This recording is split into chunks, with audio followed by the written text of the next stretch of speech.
Good morning students. Welcome to IBM International Public School. Take out your Hindi language books and copy. Today's topic is आज का हमारा period है उपसर्ग। आज हम उपसर्ग के बारे में पढ़ेंगे। सबसे पहले आप उपसर्ग का मतलब समझिए।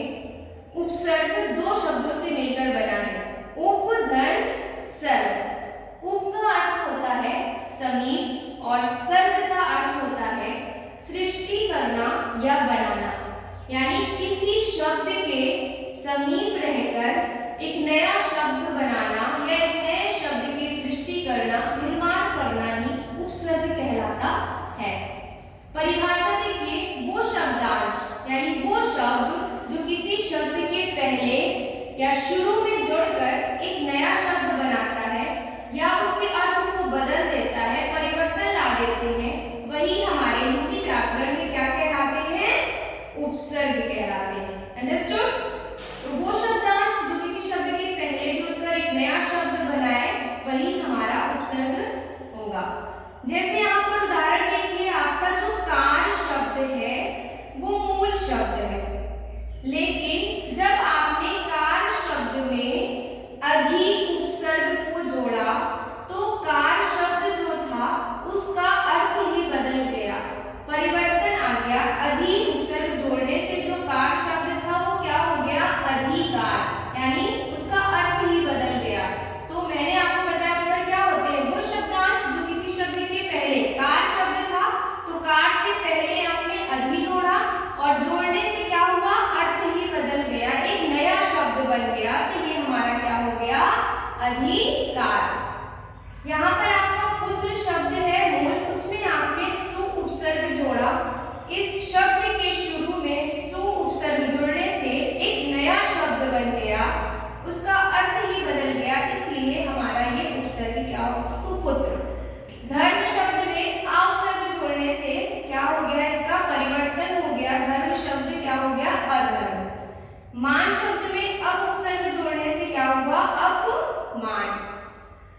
पवित्र शब्द में आ उपसर्ग जोड़ने से क्या हो गया? अपवित्र।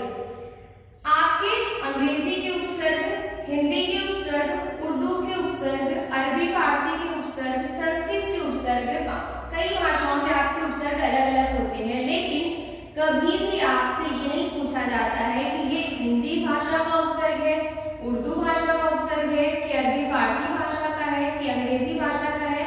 नहीं, आपको सिर्फ या तो उपसर्ग दे दिया जाता है और उससे आपको शब्द बनाने होते हैं, या तो आपको शब्द दे दिया जाता है और उपसर्ग अलग करना होता है, जैसे यहाँ पर मैंने किया हुआ है।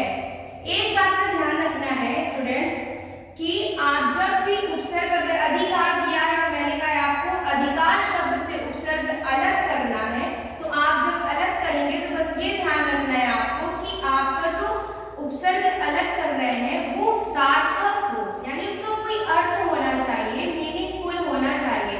जैसे आपने अधिकार को यहाँ पर अलग किया, तो अगर मैं यहाँ पर छोटा आ लिखती, धन धिकार लिख देती, तो कोई भी अर्थ धिकार का नहीं होता है, वो मीनिंगफुल शब्द नहीं है, उसका कोई भी अर्थ नहीं है, सार्थक नहीं है, तो आपका गलत हो जाएगा। तो आपका सार्थक होना कंपल्सरी है। Understand everyone? ओके स्टूडेंट्स, तो आई होप आपको समझ में आ गया होगा उपसर्ग क्या होता है, और इस कक्षा कार्य को आपको आज के दिनांक में अपनी हिंदी व्याकरण की कॉपी में सुंदर लेख में लिखना है। आज का आपका गृह कार्य है निम्नलिखित उपसर्गों का प्रयोग करते हुए तीन शब्द लिखने हैं। जैसे वहां मैंने आपको बताया अधि उपसर्ग का प्रयोग करते हुए मैंने एक शब्द लिखा अधिकार, वैसे ही मैंने आपको यहाँ पर 5 उपसर्ग दे दिए हैं, परि, प्रति, बिन, अप, अभि। इन उपसर्गों का प्रयोग करते हुए आपको तीन शब्द लिखना है स्वयं से।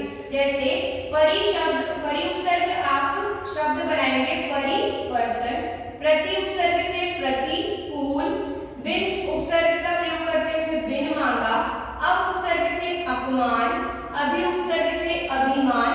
कहने का आशय ये है कि आप जो भी शब्द बना रहे हैं वो सार्थक होना आवश्यक है। अंडरस्टूड?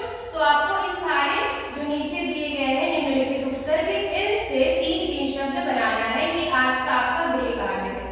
जब जब आप आएंगे तो आपकी कॉपी चेक होगी, कक्षा कार्य, गृह कार्य को सभी को करना अनिवार्य है। अंडरस्टूड?